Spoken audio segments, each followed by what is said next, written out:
After I got sick and missed a day, my coworker Snidely told everyone, "Bet she's just sitting at home crying about how hard it is to be average." I said nothing. I just quietly applied for an internal role, and when I got promoted directly above him, his face turned so red during my first staff meeting that he had to excuse himself. I've been at this job in Columbus, Ohio since 2017. I work in logistics, moving freight, tracking orders, dealing with suppliers. It's nothing special, but I've always liked the structure. You do your part, things run smooth. And I've always done my part. I don't call off unless I absolutely have to. I stay late when needed. I don't play office politics. I don't flirt with the boss. I don't complain. I'm not trying to be anyone's favorite. I just want to do my work and go home. Then this guy Tyler got hired. He came in already acting like he owned the place. He was hired into a role equal to mine. Same pay grade, same department, but he talked like he was running the show. He name-dropped former jobs a lot. Acted like he knew the industry better than anyone. Always bragged about some deal he closed or some connection he had. At first I ignored him. But then I started noticing things. If I brought up something in a meeting, he'd cut me off and reword it like it was his own idea. If I emailed out a report, he'd send a follow-up correcting things that weren't even wrong. Just to sound smart. He even once told a new hire that I'd been grandfathered in to the company, like I didn't earn my spot. Still, I let it go. I've dealt with worse before. Then I got sick. Not like sniffle sick, I got bronchitis. Fever, chills, non-stop coughing. I couldn't get out of bed, much less come to work. So I finally called out sick, which I rarely do. I thought that was it. Take a day, rest, come back. Instead, I get a text from Brenda, one of my teammates. She said, "Tyler's running his mouth. Said bet she's just sitting at home crying about how hard it is to be average." I read it twice. Then a third time. I didn't even respond. That night, I didn't sleep. Not because of the cough. But because of that comment. I couldn't stop hearing it. I kept thinking, I've worked myself to the bone for this company. I've cleaned up other people's messes. Trained new hires. Stepped up every time someone quit or slacked off. And that's what he thinks of me? Average? So I started looking. There was a listing on our internal site for a senior ops lead role. It was a level up, team management, vendor calls, more responsibility. More money. More visibility. I knew I could do it. I'd basically already done it without the title. So I applied. I didn't tell Brenda. Didn't tell my manager. Didn't even tell my husband until the second interview. I updated my resume. Created a whole new logistics workflow model to include in the application. Stayed late a few nights just to review performance reports and prep for interviews. After the final round, I waited 2 weeks. Then I got the email. They offered me the role. I walked into work the next day and acted normal. I didn't say a word. 2 days later, they sent out the announcement company-wide. I had been promoted. Tyler hadn't even applied. When I got to my desk, I saw Tyler reading the announcement email on his screen. His face was frozen. His jaw literally dropped a little. I nodded at him. He looked away. That was Friday. Monday was my first staff meeting. I was leading it. Tyler was on the list of attendees. Everyone filed into the conference room at 9 a.m. sharp. I opened my laptop, looked around, and said, "All right, let's get started." Tyler wouldn't make eye contact. He was red. Not embarrassed red. Like angry red. His neck was blotchy. I laid out the new reporting structure, went over expectations, and assigned a couple new responsibilities. When I looked directly at him and said, "Tyler, you'll be leading the vendor compliance check starting this week," he scribbled something down and nodded without saying a word. 10 minutes later, he stood up in the middle of the meeting and said, "I need to take a client call." There was no call. He just left. The room was silent for a moment, then someone coughed, and I kept going like nothing happened. Since then, he's been quieter. He avoids me in the hallway. His jokes have stopped. So things were quiet. Too quiet. Tyler stopped making comments. Stopped talking over me. He barely spoke in meetings. At first, I thought maybe he got the message. That maybe, just maybe, the promotion shut him up for good. But that wasn't it. Turns out, Tyler was just getting smarter about how he moved. A few weeks after I stepped into my new role, small things started going wrong. One Monday, I walked into the office and saw that the compliance reports for the week were late. That was Tyler's responsibility. I sent him a reminder through our task tracker. He responded in the comments, "Report was uploaded to SharePoint last Thursday. Not sure why it's not there now." I double-checked. It wasn't there. No record, no upload time, nothing. But the way he worded it? It made it sound like I was the one missing something. The next day, Brenda stopped by my desk. "Hey," she said, "just so you know, Tyler's been hinting to people that you're having a hard time adjusting to the new position." I just stared at her. He said what? He didn't say it straight out. Just said stuff like, "She's got a lot on her plate," or "You know how it is when someone gets bumped up too fast." That kind of thing. So I started paying closer attention. I noticed his reports would come in later than everyone else's. Not late enough to flag, but just late enough to slow down the workflow. He'd reply to team emails but leave me off the thread. I'd only find out because someone would forward them to me later. Then I found out he'd been setting up side meetings. He scheduled a vendor sync that I didn't know about. When I asked him why I wasn't looped in, he shrugged and said, "Oh, I figured you were busy with all your new responsibilities." I documented everything. Every skipped email, every missed deadline, every petty move. But I didn't confront him. Not yet. Instead, I started having one-on-ones with everyone else on the team. Just informal check-ins. I asked about workload, what they needed, how things were going. And that's when the real stories started pouring out. One person said Tyler implied I was relying on him more than I should.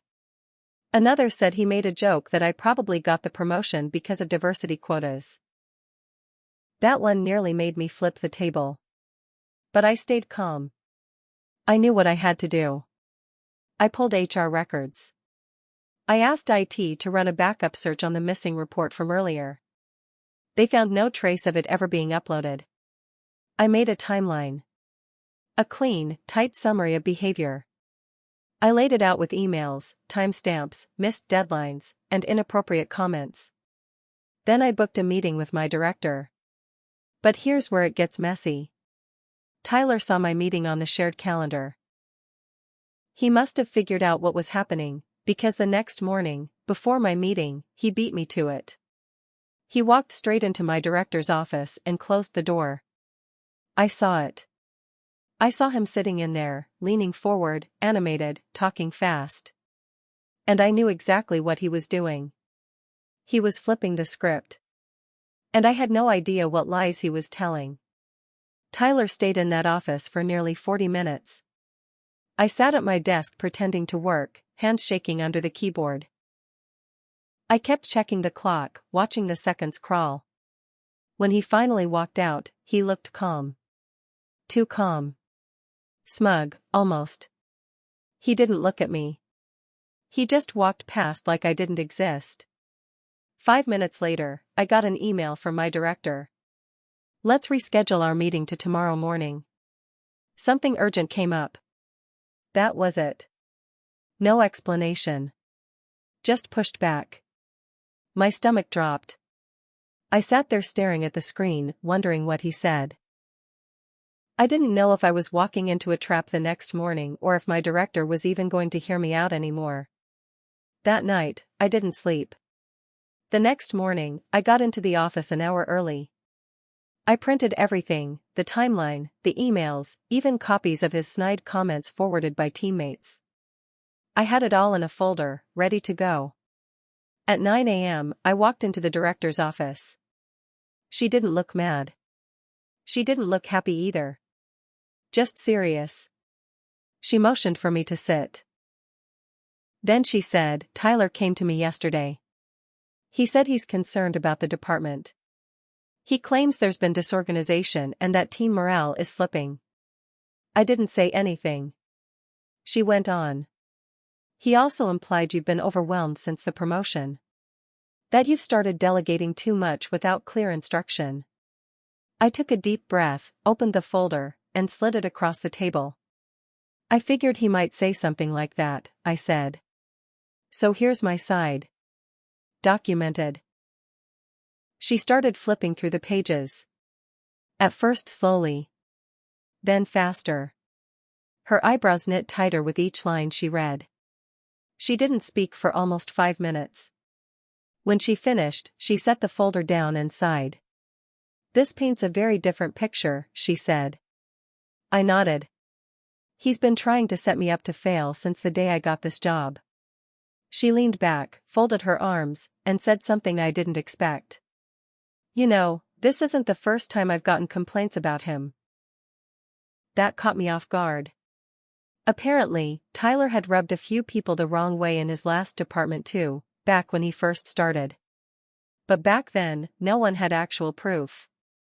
Just vague frustration, some rumors. Nothing anyone could act on. But now, I had names. I had screenshots. I had a record. She thanked me for the documentation and told me she'd be looping in HR. She said to keep things professional and act like nothing had changed until they finished looking into it. So I went back to my desk. Tyler was standing at the printer, flipping through pages. He looked up at me and smirked. Smirked.